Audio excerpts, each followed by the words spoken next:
ರಾಷ್ಟ್ರೀಯ ಹೆದ್ದಾರಿ 66ರ ಹೆಜಮಾಡಿಯಲ್ಲಿರುವ ಟೋಲ್ಗೇಟ್ನಲ್ಲಿ ಸ್ಥಳೀಯ ವಾಹನಗಳಿಂದ ಟೋಲ್ ಸಂಗ್ರಹಿಸುತ್ತಿರುವುದರ ವಿರುದ್ಧ ಜನಾಕ್ರೋಶ ಮುಂದುವರೆದಿದ್ದು ಇಂದು ಬೆಳಗ್ಗೆಯಿಂದ ಮತ್ತೆ ಪ್ರತಿಭಟನೆ ಆರಂಭಗೊಂಡಿದೆ. ಇಂದು ಬೆಳಗ್ಗೆಯಿಂದ ಟೋಲ್ ವಿರೋಧಿ ಹೋರಾಟ ಸಮಿತಿಯ ನೇತೃತ್ವದಲ್ಲಿ ಟೋಲ್ಗೇಟ್ ಎದುರು ಪ್ರತಿಭಟನೆ ಹಮ್ಮಿಕೊಳ್ಳಲಾಗಿದೆ. ರಾಷ್ಟ್ರೀಯ ಹೆದ್ದಾರಿ 66 ಚತುಷ್ಪಥ ಕಾಮಗಾರಿ ಸಂಪೂರ್ಣಗೊಳ್ಳದೆ ಸ್ಥಳೀಯ ವಾಹನಗಳಿಗೆ ಟೋಲ್ ಸಂಗ್ರಹಕ್ಕೆ ಅವಕಾಶ ನೀಡುವುದಿಲ್ಲ ಎಂದು ಪ್ರತಿಭಟನಾಕಾರರು ಪಟ್ಟು ಹಿಡಿದಿದ್ದಾರೆ. ಮೀಟಿಂಗ್ ತೀರ್ಮಾನ ಆ ತೀರ್ಮಾನಕ್ಕೂ ಬಹುಶಃ ನಮ್ಮ ಪ್ರತಿನಿಧಿನಕ್ಕೂ ಆ ಮೀಟಿಂಗ್ ನಮ್ಮ ಈ ನೆತ್ತ ಭಾಗದ ಕೆಲವು ಪ್ರತಿನಿಧಿನಕ್ಕಲೇ ನಮ್ಮ ಕಡಪುಡು ಆ ಕಡಪುಡದ ಅವ್ನು ದಾದ ತೀರ್ಮಾನ ಆನಿ ಮುಟ್ಟಾಂಡಲ್ಲ ಬಹುಶಃ ಈ ಒಂಜಿ ಪೊಲೀಸ್ ಪಾಡ್ದು ಈ ನಮ್ಮನೆ ಪೊಲೀಸ್ ಕಾವಲ ವಾಹನಗಳನ್ನು ಹುಡುಕುನಂಚಿನ ಒಂದು ಕ್ರಮ ತಪ್ಪು.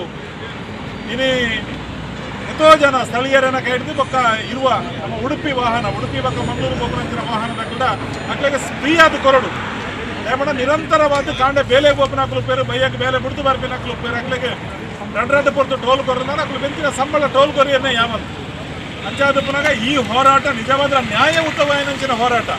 ಇದು ಉಭಯ ಒಂಜಿ ರೀತಿಯ ರಾಜಕೀಯ ಒತ್ತಡ ಅಥವಾ ರಾಜಕೀಯ ಪ್ರೇರಿತ ಹೋರಾಟ ಅತ್ತು.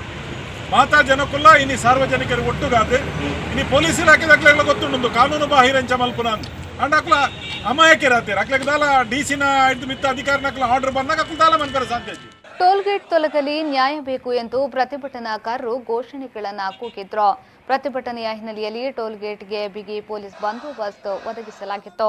ಪ್ರತಿಭಟನೆಯಲ್ಲಿ ರಾಷ್ಟ್ರೀಯ ಹೆದ್ದಾರಿ ಹೋರಾಟ ಸಮಿತಿಯ ದೇವಪ್ರಸಾದ್ ಶೆಟ್ಟಿ, ಗುಲಾಂ ಮೊಹಮ್ಮದ್, ಶೇಖರ್ ಹೆಜಮಾಡಿ, ಪ್ರಕಾಶ್ ಶೆಟ್ಟಿ ಪಾದಪೆಟ್ಟು, ನವೀನ್ ಚಂದ್ರ ಜೆ ಶೆಟ್ಟಿ, ಕೌಸರ್ ಪಡುಬಿದ್ರಿ, ಅನ್ಸರ್ ಉಡುಪಿ, ತಾಲೂಕು ಪಂಚಾಯತ್ ಸದಸ್ಯರಾದ ರೇಣುಕಾ, ನೀತಾ ಗುರುರಾಜ್ ಮೊದಲಾದವರು ಭಾಗವಹಿಸಿದ್ರು.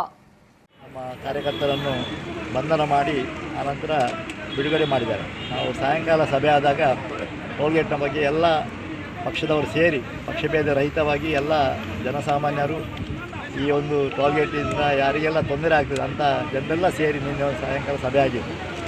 ಸಭೆ ಆಗುವಾಗ ನಾನು ಮಾನ್ಯ ಜಿಲ್ಲಾಧಿಕಾರಿ ಪ್ರಿಯಾಂಕಾ ಫ್ರಾನ್ಸಿಸ್ ಮೇರಿ ಅವರ ಹತ್ರ ಮಾತಾಡಿದಾಗ ಅವರು ಇವತ್ತು ಬೆಂಗಳೂರಲ್ಲಿ ಮುಖ್ಯಮಂತ್ರಿಯವರ ಸಭೆಗೆ ಹೋಗಲಿಕ್ಕಿದೆ, ಹಾಗಾಗಿ ಇವತ್ತಿನ ಸಭೆಗೆ ಅವರ ಹತ್ರ ನಾವು ಪೂರ್ವನಿಗದಿತ ಸಮಯ ಕೇಳಿದಾಗ ಭೇಟಿ ಮಾಡಲಿಕ್ಕೆ ಅವಕಾಶ ಇಲ್ಲ ಅಂತ ಹೇಳಿದ್ದಾರೆ. ಅವರು ಇವತ್ತು ಬೆಂಗಳೂರು ಕೂಡ ಹೋಗಿದ್ದಾರೆ.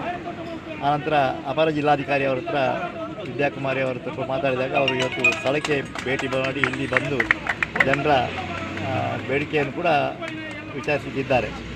ಇದರ ಮೊದಲು ನಾವು ಏನು ಸ್ಥಳೀಯವಾಗಿ ನಾವು ಒಂದು ಕನಿಷ್ಠ ಒಂದು 20 ಕಿಲೋಮೀಟರ್ ರೇಡಿಯಸಲ್ಲಿ ಈ ಹೆಜಮಾಡಿ ಬಂದ ಟೋಲ್ಗೇಟ್ನ ಹತ್ತಿರ ಆಚೆ ಈಚೆ 10 ಕಿಲೋಮೀಟರ್ ಥರ ಕನಿಷ್ಠ ಒಂದು 20 ಕಿಲೋಮೀಟರ್ ವ್ಯಾಪ್ತಿಯಲ್ಲಿ ಇಂಥ ಒಂದು ಟೋಲ್ಗೇಟ್ ಸಂಗ್ರಹ ಮಾಡಬಾರ್ದು, ಸ್ಥಳೀಯರಿಗೆ ಉಚಿತ ಕೊಡಬೇಕು.